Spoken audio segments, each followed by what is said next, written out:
If you think of Lexus as a car company that only makes SUVs and sedans like this GS350, you would be wrong. Introducing the 2015 Lexus RCF. This is the first true coupe in the Lexus lineup since 2000. That's when the SC300 and SC400 went out of production, and since then they haven't had a true coupe, but now they do, and this thing is ready to compete with the best from Germany, the best from America, and the best from Japan. Those coupes were followed by a couple of convertibles, the SC430 from 2001 to 2010, and the ISC from 2009 to present. However, these hardtop convertibles were seen by the enthusiast world as softer, more comfortable cars for older buyers.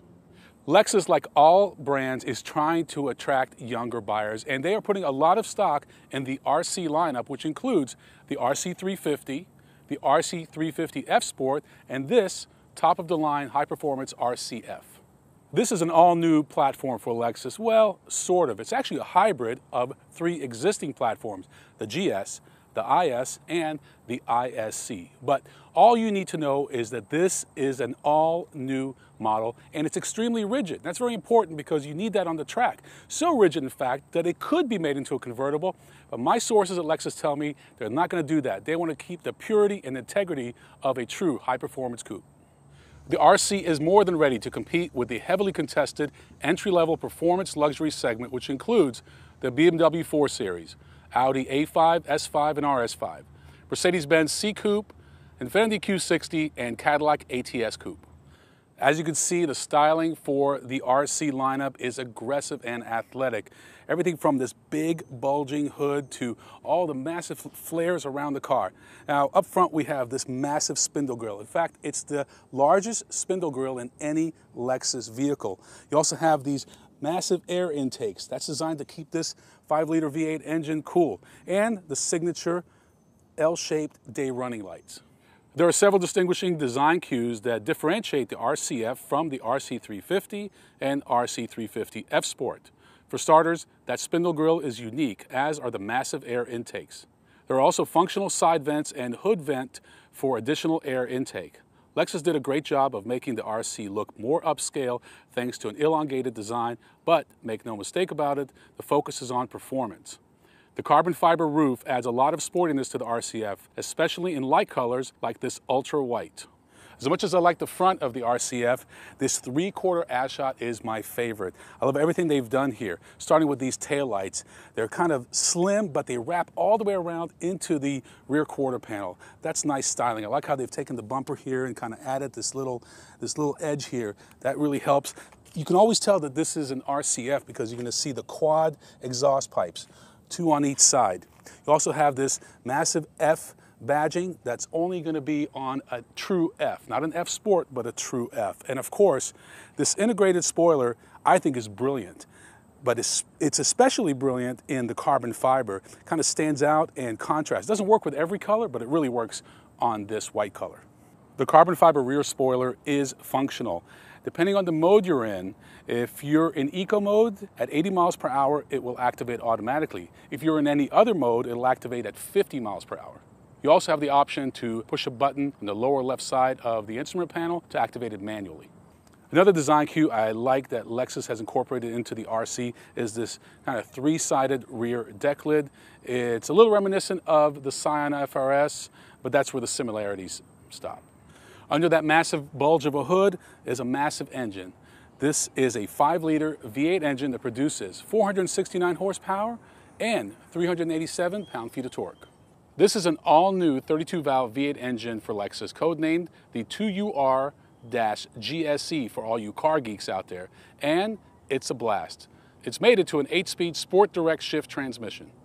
With that much horsepower, you need a lot of stopping power, and Lexus has answered the call. Up front, you have 6-piston Brembo brakes that are 14.96 inches in diameter. In the back, you have 4-piston Brembo brakes that are 13.5 inches in diameter. For those of you who don't know a lot about brakes, those are pretty big sizes. We asked Lexus how come they didn't put carbon ceramic brakes on this car, and they gave us a very brilliant answer. Number one, it adds too much cost. Not only is it about 8 to 10 grand up front, the replacement cost is extremely expensive. And the second answer is This car just doesn't need it. When you have this much stopping power, why add that extra expense? Oh, I almost forgot. You guys probably want to know just how fast this car is. And before we get into that, let's talk fuel economy. In the city, the RCF gets 16 miles to the gallon. On the highway, 25 for a combined 19. Now, the reason you want to know that is when you're trying to convince your wife or your parents to let you buy this car, you can tell them it's practical, it gets decent fuel economy. But the real numbers you want are 0 to 60. And this car gets there in 4.4 seconds. Top speed, 170 miles per hour. Let's talk interior.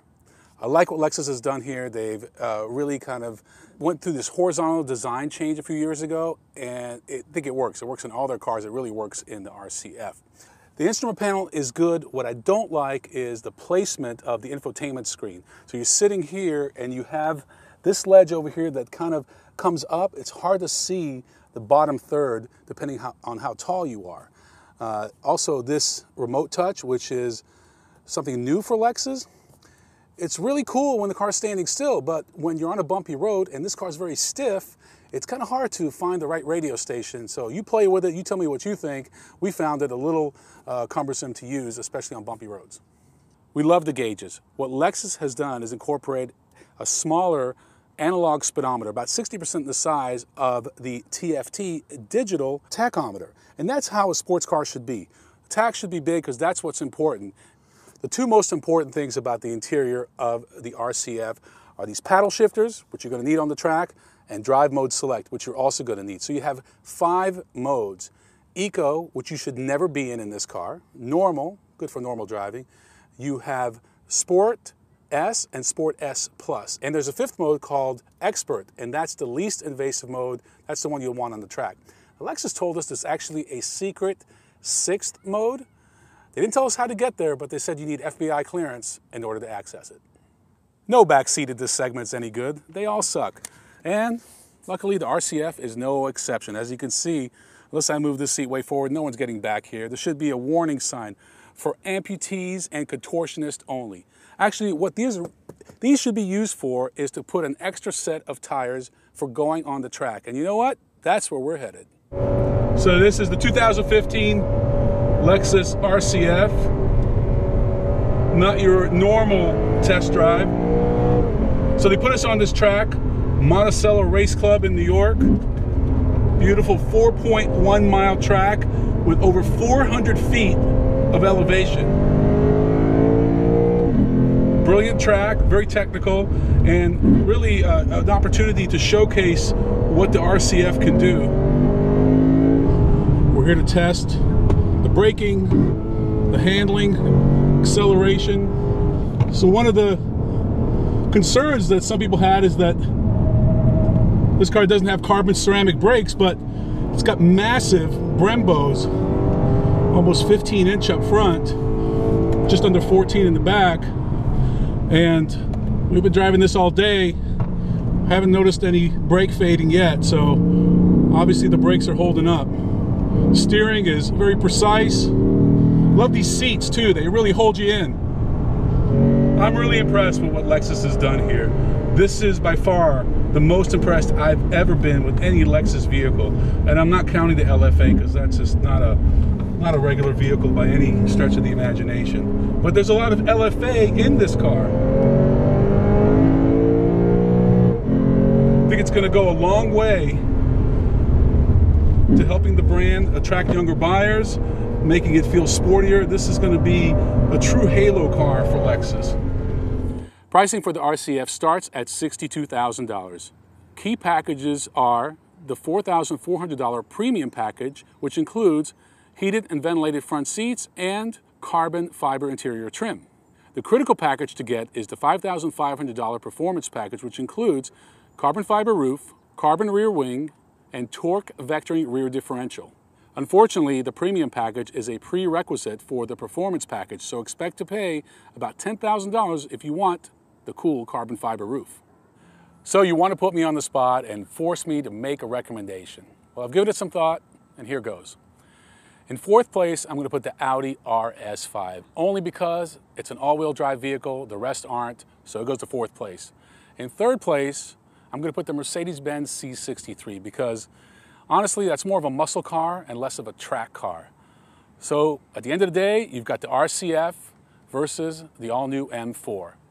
Luckily, I've driven both cars extensively and had a good chance to take them on the track, take them on the streets. And I'm going to go with the Lexus RCF. And here's why. Number one, reliability. I just have more faith in the Lexus brand down the road. Not in the first 3 years, 4 years necessarily, but later on down the road, I do have a little more faith in this particular brand. Next is the difference between a V8 engine and a turbocharged 6. I love the way the M4 drives. What I didn't like is how much artificial sound they had to pump into that vehicle to make it sound like a V8. And at the end of the day, it sounded like a poorly produced video game. Let's be honest, the difference between fourth place and first place in this segment is a few tenths of a point.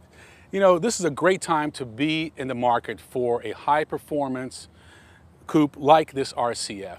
If you have between $60,000 and $75,000 to spend, you have more options than we've ever had.